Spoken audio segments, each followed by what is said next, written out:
له يعيش سكان حي 800 مسكن ببلدية طاهر في ولاية جيجل وسط عمارات تفيض أقبيتها بمياه الصرف الصحي منذ 6 سنوات لم تحرك خلالها السلطات المحلية ساكنا لمعالجة الوضع.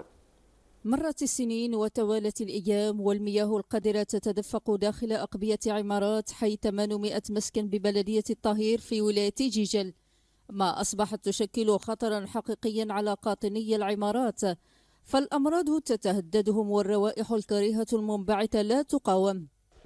احنا عندنا دوق 6 سنوات وحنا نعانيو من هاد الركاف هادو، حاشاك وحاشا قدرك الزيكو تاعو مكسرين كاع، وحنا نعانيو بينا بولادنا وشكينا لكل السلطات المحليه ولم يعني ما كان عندنا حتى نتيجه.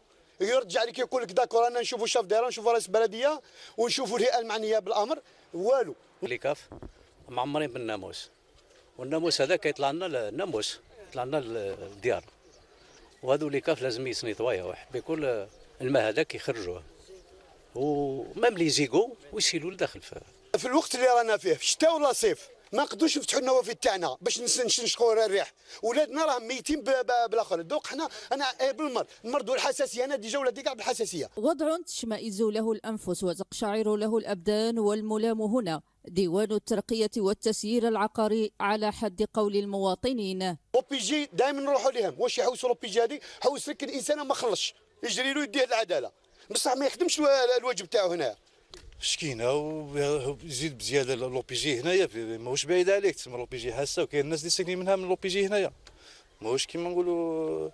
قاطنو الحي اشتكوا ايضا من تذبذب للماء الشروب وغياب كلي للتهيئه الحضاريه، وحتى عدادات الكهرباء بالعمارات اصبحت تهديدا حقيقيا للسكان. نهار تصب الشتاء تهبط الماء تاع الشتاء يطيح حتى لهنا، يهبط شاك فوا تشعل النار من الماء هذاك دير لاماس ولا حاجه تشعل النار، وشاك فوا السكان تاع العماره كومبلي يهبطوا يشكيو لوبيجي ولا سونا الغاز ما لقيناش حتى حل. كانوا نجيو نشوفوا حتى ما كان والو، المرافق العموميه ما كانش، تسمى ما يلعبوا الاولاد بين هذيك تلقى الحشيش تلقى الناموس زيكوات كاين تسمى تسير برا كيما نقولوا، منين تضرب ما تلقاش حاجه تفرحك.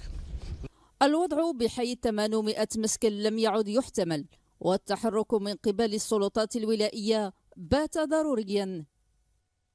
وغير بعيد عن ولاية جيجل ورغم ترقيتها إلى ولاية منذ أكثر من 30 سنة لا تزال مظاهر التريف بادية وبوضوح على معظم مناطق الولاية، ولا تزال التنمية الغائبة الأكبر بجل أحيائها.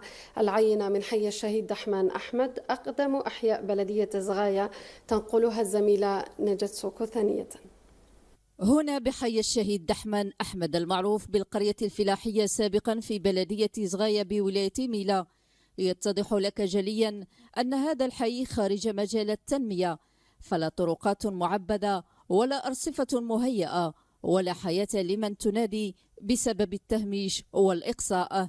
يعاني سكان حي دحمان أحمد من المشاكل تاع الطريق، حيث أنه من سنة 1978 تاريخ إنشاء الحي لم كما نقولوها ما تقدراتش خلا 30 سنه وحنا نخرجوا في الطين في الشتاء وفي الصيف الغباره ما تقدرش حتى تنفس.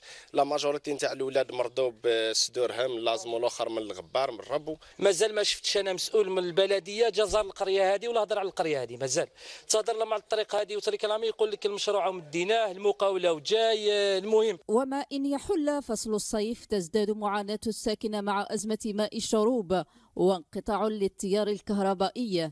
بالنسبه للاناره العموميه ثاني ما كانش، كاين الاطفال الصغار يتعرضوا للمشاكل تاع الكلاب الضاله والاخر نظرا لنقص الاناره العموميه. الماء سمانه كامل ما جاش، هذا الحي ما يطلقولوش خلاص قليل يطلقوا له خطره، حنا رايحين نغرقوا من الباراج لا ميديتيو منا بصح الماء ما كانش. الالتفات إلى وضع الحي رسالة يناشد من خلالها هؤلاء السلطات المحلية من أجل رفع الغبن عنهم. مسؤولين ما الحي هذا ما نظروش ليه خلاص، ما كان لا التفات لا والو، مروا على جميع الأحياء غير الحي هذا. المسؤولين تاعنا هادو يردوا التفات لهذه المشاريع تاعنا كيما المستوصف كيما لابوست كيما الطرق هادو. نقلنا انشغالات السكان إلى نائب رئيس البلدية والذي كان رده. ربما هو سوء حظ بالنسبة إلى هذا الحي، قلت يعود قد انطلق أو لقد سجلنا العملية وانطلقنا في جميع الإجراءات الإدارية وصولا إلى منح تأشيرة من طرف لجنة الصفقات آنذاك، إلا أن العاصفة إن صح القول عاصفة التقشف التي عصفت ببلدنا قد يعني أخذت بهذا المشروع يعني إلى تأخر. وإلى أن يرفع التجميد على المشاريع التنموية المبرمجة بهذا الحي العتيق بسبب رياح الأزمة المالية التي تعصف بالبلاد، تبقى معاناة السكان مستمرة إلى إشعار لاحق. تشكل السياحة الدينية بولاية